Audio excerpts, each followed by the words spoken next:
Okay. So, my name's Lori Kilpatrick. Just a regular person. One of millions, billions. I need to work through something, and I'm a verbal processor, so I'm going to work through it with myself, I guess. Okay, so, I was going to go. Sorry. That would be nice, wouldn't it? I don't really have a... All right, well, it's... So essentially we have our body.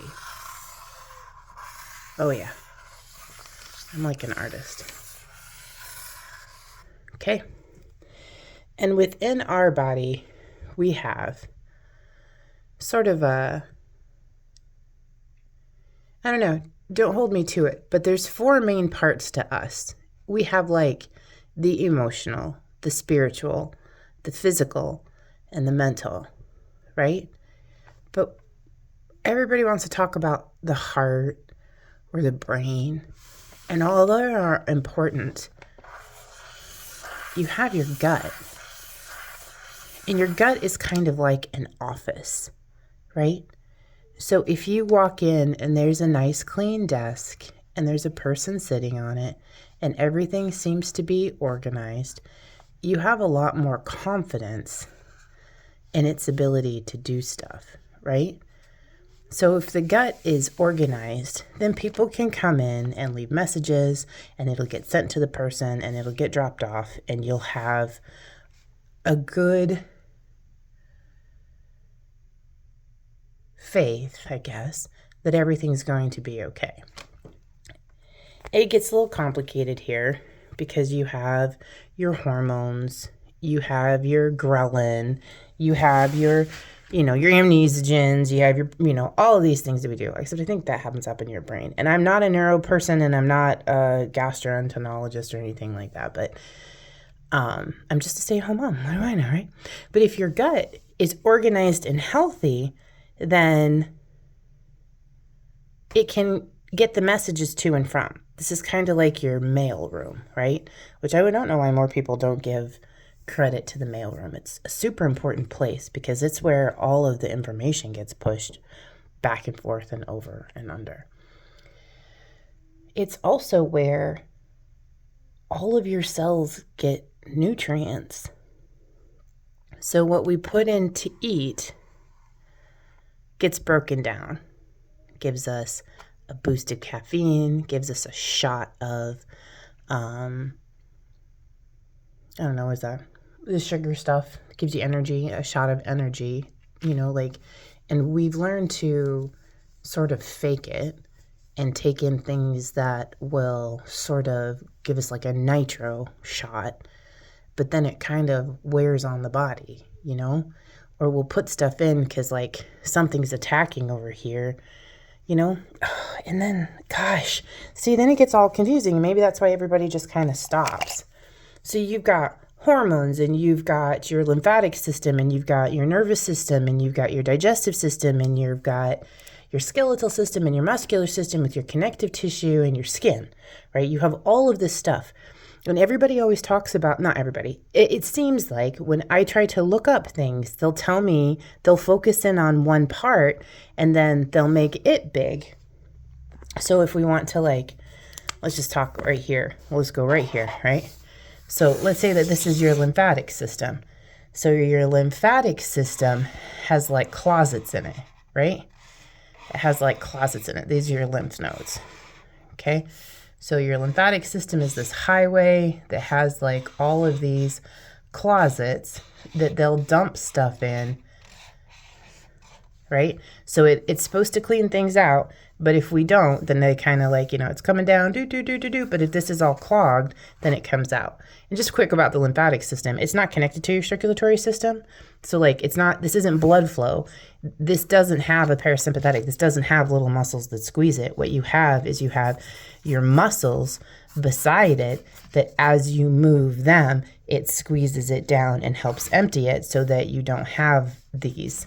So, these happen. I mean, you have your lymph nodes and they're here for a reason because if a bacteria comes through, they fight it off or kill it so that it can go through. So movement is super important. But then that's the problem, because people don't understand about this. You could spend your whole life just talking about the lymphatic system, but it's important to understand that this is part of the whole system, that as bacteria and like, you know, your body isolates and takes viruses, where does it go? They like pump it into your, where? It goes into your lymphatic system. And then your lymphatic system has to drain it out. And a clogged lymphatic system is a sick person. Like if your lymphatic system isn't cleared, jump 100 times, 3 times a day and watch crud come out because it's not able to sit still anymore and like set up residence.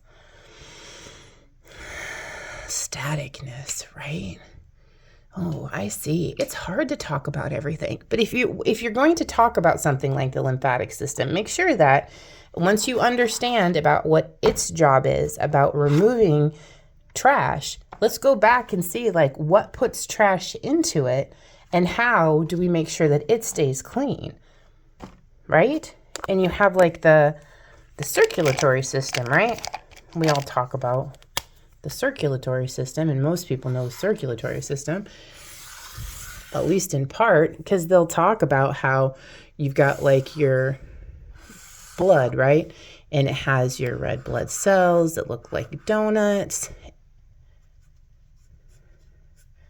And you've got like your little teeny tiny white blood cells that go through, and they are tiny. And then it has like all of these other things. I don't know if you've ever seen like a live blood channel, but it's pretty awesome. So there'll be like a big scary something, and like, and the white blood cell will come up and it will attack its cell wall until it can get in, and then it'll explode. And it's important. And things like sugar cause for your red blood cells. So think of this like a boat, right? So your cardiovascular system is hooked up to everything. It's hooked up to your digestive system. It's not hooked up to your lymphatic system. Sorry, not everything. But it's pumping through, and it's taking oxygen to every single cell, and it's taking food to every single cell, but then it's also removing toxins. So if you think of it like a barge coming through, right?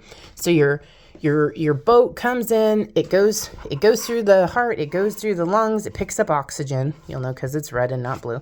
It picks up oxygen. It kind of goes down through the next to the digestive system, where it has all those villi that are pulling out the nutrients, and it fills it up with food and oxygen, and then it's taking it through, and all of this has like little ports to the different cells, the different areas that'll take it to the cells, and it'll drop off the oxygen and it'll pick up.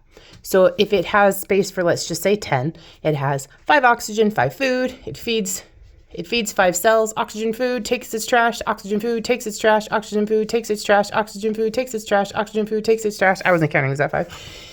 And then it turns blue because it doesn't have any oxygen, and then it goes back through and it dumps the trash as it's going through down here, and then it picks up the oxygen. And I honestly don't know. Maybe they each have specific ones. Maybe one only does oxygen and one only does trash. I am not a blood cell, nor am I whatever the blood person is, because I don't even think a cardiologist goes into all of that. I think a cardiologist just specializes on the heart. But your blood cells are important. So just a quick thing here, just a quick takeaway, is they are this big disc that has all of the surface area so that it can, right? And if you take, like, I don't have a coin handy, but just pretend this is a coin. Oh, that's cute. So if it looks like this, then you have all that surface area. I should have got a coin. Oh, there's another one. Look at all these gift cards we have. This is where we keep our gift cards. So if it has all the surface area, it has the top and the bottom, and it can fill it all up, right? You've got all the surface area, and it goes through and it does its thing. But when you eat sugar, it stacks them. So it would work better with coins. Sorry, I don't have coins. So here's 4 that would have had all of that surface area, but then when you stack them together, all you're going to get is the sides, the top, and the bottom. And that's what processed sugar does. It stacks it together so that as it's going through, it makes a stack, which kind of clogs up your whole thing, and it's not able to do its job because you're losing all of that surface area. I feel like I'm getting way off. But how are you supposed to? Well, anyway, so I was watching this thing about trauma. And they were talking about how, because if you don't understand cells, then how can you possibly know? All right, well, I will just talk it out and we'll just go from there. Okay, so you got your lymphatic system, you've got your cardiovascular system, right? And in the meantime, you're walking and talking and doing things. And we also have in our brain memories. We have so many memories, the things we see, the things we hear. It forms and makes things. And they talk about it. Oh, you are so sweet. Yep, coins, when the coins stack. I'll show them. With the coin stack, same thing. So you have the front and the back and the sides, and you have the front and the back and the sides, and the front and the back and the sides, right? Dropping off food, picking up trash, dropping off oxygen, picking up waste, and then boop, they lose that whole section on both of them. And then boop, they lose that whole section too. And also they can't get in all the places that they could if there was just one little one. That was awesome. Thank you, Princess. You can go put him away. I guess it is kind of complicated.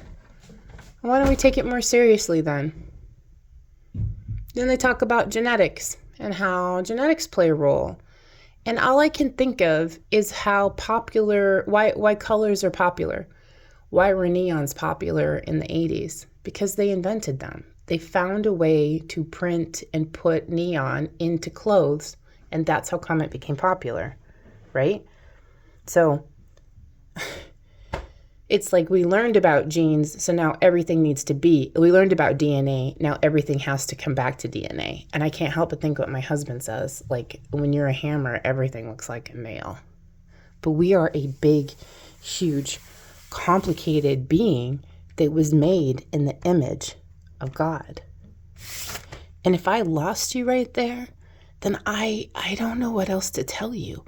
Where did we come from? We're not animals. We are thinking beings that are so complicated. And if one size fits all, we would have figured it out by now, but we're not, right? Then they're talking about how trauma and all that stuff, where does that happen? Where's trauma hitting you? Where does trauma hit you? Because sometimes trauma hits me in the gut, and sometimes trauma hits me in the heart, and sometimes trauma makes my feet so heavy that I can't move, and sometimes it comes leaking out of my eyes, and sometimes it makes my whole body shake. So now they're going to talk about the nervous system. I'm going to circle here because this is kind of an important part. So you have this nervous system, which is just this huge network, right? This network of networks of networks of networks of networks of networks of networks of networks of networks of networks of networks, right? And the whole point of your body, the whole point of your brain, the whole point of anything is to keep your body alive, right? So the nervous system is shooting information. I do know this one. It's called your myelin sheath. So this connective tissue stuff. Do you know what it's made out of? Fat. Is it fat or is it cholesterol? Is there a different word for fat and cholesterol? If you take it and you break it all down, what is it? And in each one that is running at so fast, move your arm. Move it over there. Talk. It's amazing how fast and complicated we are. Like, I saw a breakdown of how complicated it is to ride a bike. But let's talk about crawling and moving this body of yours. Let's talk about focusing in on something and being able to track it. That is a feat. It is a complicated whatever that we learn to do and just take for granted. So I'm on this thing where they're talking about trauma, and she's talking specifically about the nervous system. Oh, but remember, the nervous system is also part of the body that also has the cardiovascular system, that also has the lymphatic system, that also, you're a whole being. There's no one else like you in the whole wide world. You are a unique individual that has a unique set of knowledge, a unique set of skills, a unique set of faith, a unique set of abilities, a unique set of trauma, a unique set of responses. Because you're complicated and life is complicated and we learn. And she was talking about, like, they were talking about, like, genetics, which I didn't draw genetics into here because that goes through your whole body. I don't really know how to do a double helix. I'm just going to be honest with you. Anyway, it's a ladder that's twisted, which I understand in my head, but I don't know how to put on paper. Anyway, although now I just think I figured it out, so I guess we'll have to. And my brain was like, yeah, we can do that. Let me try. There you go. So we have a twist. Yeah, see, but then what? How do you get it to look like a twist? I guess we'll just do a partial one because that's all I can concept. Right? But that's not a double helix. Never mind, my brain was wrong. It's a double one, so we go back the other way. Anyway, your genetics, what is it? AGTC? Is that what they are? And then it goes through, and it is a blueprint of what? It is a blueprint for cells. This is like your basic cellular foundation. And if we are doing things that are causing mutations or breaks, then it's going to make it harder for us to fix it. But is it fixable? Then you've got your DNA, which is your basics. You have your RNA, which kind of sums up to like your day-to-day stuff. And that's where things kind of sometimes get messed up. And we don't talk about how beautiful and important like all of it is. And not in a super obsessive way.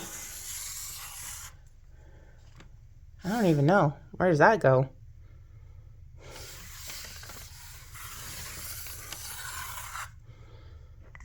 But then we have something else. We have something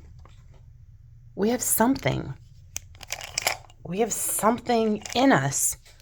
We have something in us. Like something in us that just is infallible.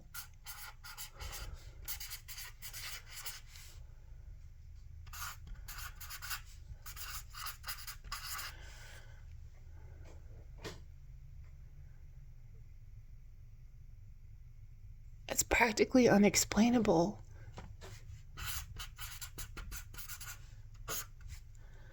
Because it requires us to do it without being able to touch it or feel it. And we can see that they can touch that. And we can see that actually move with the tiny microscopes. And we can see them, I don't know, have they actually been able to do that? Or has it just been a generation or a whatever, like this, a drawing or a computer animation, that's it, of it. And they've broken that down, or they think they have. I would say one word to that, Brontosaurus. But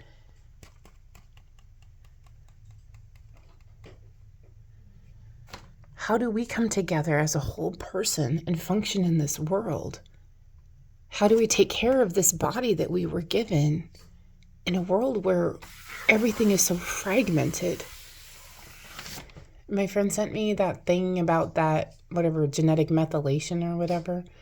And I got onto one of the sites of one of them, and they had some sample ones. And it broke down into your body needing B2, B3, B6, B12, folate, and something else. I can't remember now. Folate and something else. And all of those things are in pasture-raised cows and chickens, their beef and their milk, and the eggs. And then today I'm listening to this trauma lady talk about how, because it kind of goes down to the cell. So the cell has a membrane. Is that the mitochondria? No, and the mitochondria is the engine that's inside of it, right? And the engine that's inside of it, it needs basic materials to function. And your nervous system has, I don't know how many times, many, many more times than any of the other systems, which makes sense as like much as it's working, you know.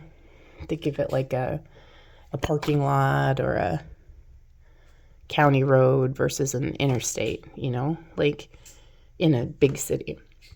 There's just more things happening. quickly, but they have to because of how many messages need to go through. But when you go down to the basic cell, what do we need to take care of our basic cell?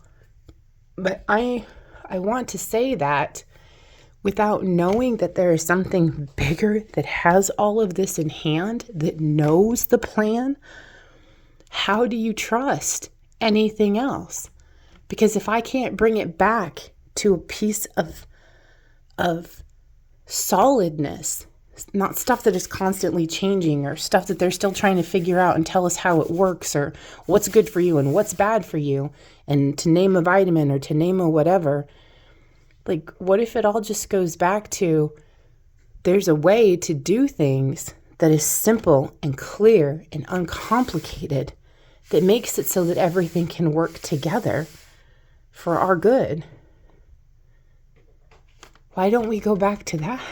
Why are we so caught up on vitamin whatever, eggs? Give me one thing. There's not one thing. The one thing is that you have a choice and you have to choose.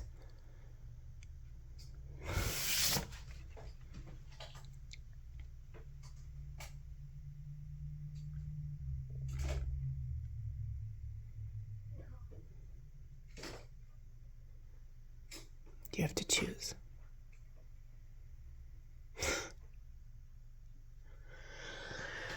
I'm sure nobody's going to see this anyway, so here.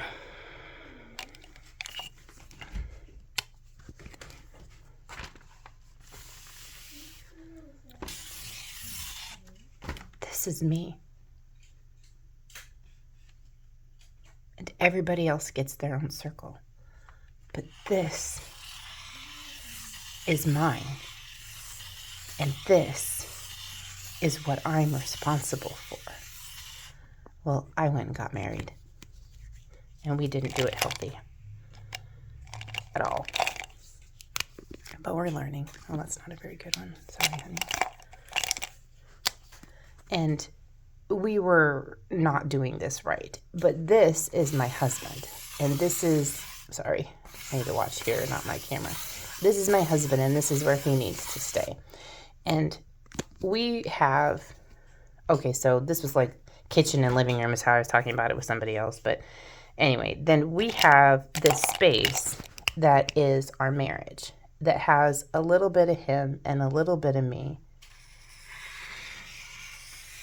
And then this safety that comes with like a covenant, a vow. And he only has access to this much. That's all he has access to. And I only have access to this much. That's all I have access to. This is his. And he can come into our covenant. But we have to figure out how to do this space together while wholly being ourselves. And when we can't even figure out, we get obsessed about what to eat, how the are we supposed to come together on things? I mean, like, seriously, it's a miracle. It is a miracle. Tell me it is not a miracle, because you're wrong. It's a miracle. And I was talking about how, you know, like, I would try to convince, convict, or change this person, and it's not my job. My job is to tend my kitchen. My job is to be who I was made to be, to make my choices, to have my thoughts. My thoughts, my emotions, my feelings are my choice. No matter what is said or done, I get to choose how I react or respond.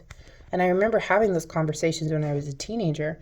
They'd say, they've got a gun to your head. Now what's your choice? Well, your choice is what you do. You going to pray for them? You going to pray for you? You going to try to lash back? You're going to take this conversation and go take a defense course so that you have the muscle memory about how to flip a gun away? You know, like, we have limitless possibilities. Limitless possibilities. And then when we find a way to come together with somebody, and you can have this in all relationships. Now, marriage is a little bit different because you have a covenant, but even if this is me and a good friend of mine, or me and a sister, or me and a parent, you know, they are their own person and I am my own person. And then if we don't allow for that safety, then things get complicated. And then what happens is, like, I am a recovering people-pleasing enabler. So when I feel like I'm letting people down, this squeezes tight. I don't take care of myself, and then I hurt myself in an attempt to do something outside of my circle, because it's like, fundamentally, I know that it's not the right way to handle things, but I don't know how to do it the right way. I was turning into a therapy session. Look at that. And when I came in here because I've been listening to this group of very smart people, and they're talking all this technical stuff, and they're talking about minerals, and they're talking about elements, and they're talking about vitamins. And I think it's all dangerous if we don't remember that we have access to the infinite that already knows everything. I have never done anything that's been a surprise to this piece inside of me that knows me better than I do. That's like, ooh, when I start to say the wrong thing, that's like, when I start to do the right thing, that is so kind and loving and in here. And I have never been able to find it outside of me. Sometimes I see it in people, but it's not. I don't know. I was made on purpose, for a purpose. I was given this shape, this color, this blood, this DNA, this everything. This was given to me. And then I shape it with how I think and react. And I shape it by how I breathe and what I eat. And I shape it by how I move. And then it affects so much.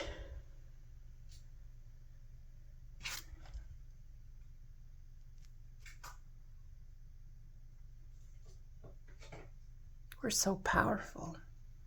This free will. We're so powerful. I can change my skin in 30 days. I can change my muscles in 90 days. I can change my connective tissue. I don't know how long that takes, a year? I don't know, 9 months? I think it's 9 months for your connective tissue. It takes 25 years for your lungs, but you can start now. We're never, ever stuck. We are a beautiful, capable, constantly changing thing. You know what? I have one more thing to add. That's probably why. In our mind, we are this fertile soil. This fertile soil. Do this one. And in it,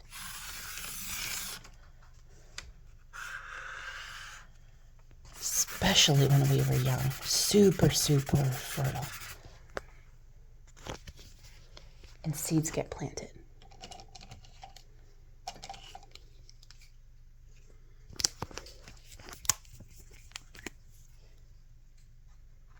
Bad seeds.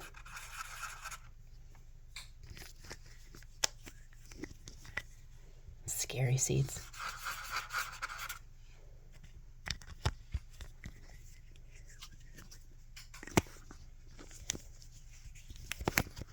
And good seeds. But the problem is that when they grow, they all start to grow the same. And if we don't have a way to see the things that we allowed in our lives, or the things that were stuck in our lives, if we can't figure out how to uproot them. I wish I had a yellow. Isn't that funny? I've never in my life ever wished I had a yellow marker. Then these roots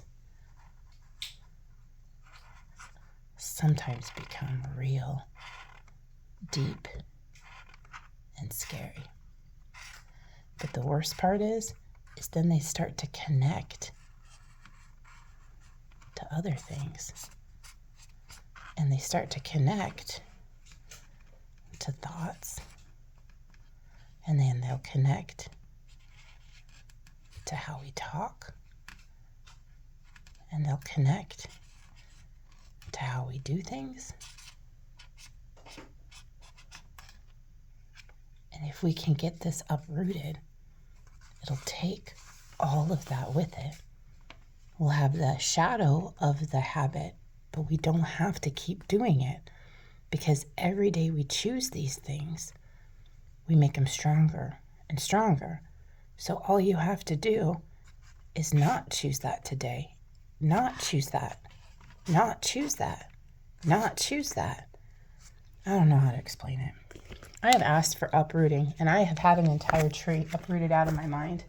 A lie, a complete lie that I believed for decades. And I'm like, is this even real? If it's not, get rid of it. And it was like a tree was uprooted, and all of the things that were falling off of it was connected to so much. I didn't know how I was going to, I don't know. But you can, like, we are capable of that.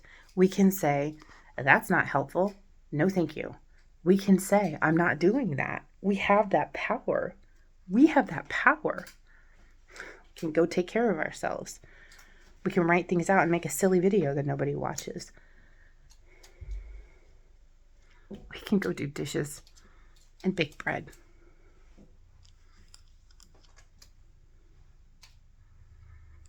This morning my kids were fighting, and I yelled upstairs. And they're like, he, she. And I'm like, do we love each other? I was so quiet. And my little one was like, yes. And I was like, can you talk like it and act like it? So do you love you? Because you should. You are wonderful. You are a one of a kind. There is not another one of you in the whole wide world. You're all we get. You. And we need you. If you don't do the Bible, I don't know what else to reference, but in the Bible, Romans 12:5 says we all belong to one another. If you're walking on this earth, there's a reason. If you're watching this, there is a reason, and believe me, nothing bad wants you to see something like this, that's for sure. I just want to say, you're amazing. You're the only one there is, and we need you. You need you. Be still. Take those deep breaths. Be brave. Do the thing even though it's scary. Pick up even when you don't want to, so that you can have ice cream. We're bribing right now. So you can have clean floors, right? Do you like having the floors picked up? It's nice to have them picked up. We just don't like doing the picking up part.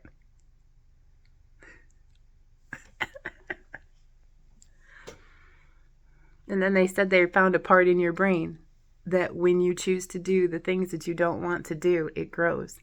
That when you do the right thing, because it's the right thing to do, it grows. You grow. You set up good paths. I don't know. I just felt like so much of my life was like static and all over the place. Like zzz, and I'm streamlining and stopping it. So for you younger whippersnappers, I am 46 years old, which I'm sure sounds dead to you. But I'm not even half dead yet. Not even by any stretch of the imagination. So anything. All these lies about everything. Just seek the truth. Just take a step back and ask, is this true? And if you have to double down, you know it's not. And I wished I'd have found that out a long time ago. So when you have a chance to double down, don't. Find out what humility is. Not like subservient, but humility. Like understanding that there's bigger than you and not people. You can't talk to the whole world. You have to do one-on-one. This isn't going to help anything. This will probably just cause more problems. That's how you know. If you're saying this and you don't know who I am, It's probably because it causes more problems. Otherwise, why would they let it out there? Not funny. Okay. Lord, I know you're in charge. I know that your plan is in hand, and I know that it is a perfect plan. I thank you for never saying I had to like your plan, just to trust you. Thank you for being trustworthy. Thank you for being there. Sidebar, lots of loss, lots of things. I am not 100% on board with God because we're fighting about several things, but it's kind of like, well, no, it's not like, it is. I trust him. I know that his plan is perfect and that I can't comprehend it. So I can be angry and upset about parts of it and still trust it. And I'm not that special, so if I can do it, anybody else can too. I do trust him with my whole heart. I just don't like parts of it, you know? And that's okay. Lord, I want to thank you for loving everybody. I thank you for making this beautiful world. I thank you for giving us an opportunity to... Thank you for giving us the choice to love one another and to act like it and talk like it and to do like it. I pray that we choose to love ourselves first, that we choose to go wash the dishes, go wash your face, go get that rest, leave the toxic stuff, set down the things that don't serve us and take away the things that do, and stop grasping at things. They lift up all of their hurts. Thank you for taking them on. And thank you for loving them enough to let them work through them so that they can heal completely. Thank you for never, no, never, ever leaving nor forsaking us. It's in Hebrews. And thank you for giving a book to unite us all. And I'm sorry that we keep using it to divide us. Very well, right? I love you, Lord. Thank you for loving me more. Thank you for loving them more. Thank you for giving me the strength to stop this stuff so my kids don't get it. And thank you for being with them as they struggle with the stuff they do. In your beautiful and precious name we pray. Amen.